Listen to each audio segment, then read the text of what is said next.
Global Voices, something you're involved in Australia. Tell me a little bit about what Global Voices are, why the need for Global Voices, what is it that you do?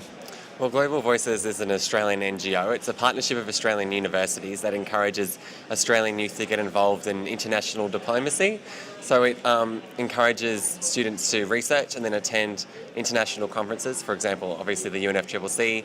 They also send delegations to the G20 and to APEC to encourage Australian youth to sort of really get involved and let their voices be heard around the world. And is it an issue among Australian youth? Do Australian youth care about the issue of climate change? I think Australian youth really do. There's a movement in Australia at the moment. Obviously, we've just passed the carbon price, so Australian youth are really hopeful for the future in Australia.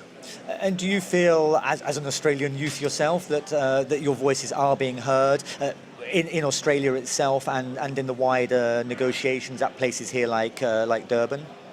I think it's really, obviously, youth play a really important role as the future leaders of the world, and the acceptance of official youth as the official constituency this year within the UNFCCC, I think it's a really important move forward in letting youth voice be heard among the world, and I think that there is an acceptance of listening to our opinions as the future leaders, and I think that's something Global Voices encourages. And what is it you've learnt here in the 2-3 days you've been in Durban, and what kind of links, what kind of communication have you had with other youth groups from around the world? Global Voices arrived last week, and over the weekend we've worked with the Conference of the Youth to talk about what we'd like to see in the future and how youth can get involved with negotiations as part of civil society.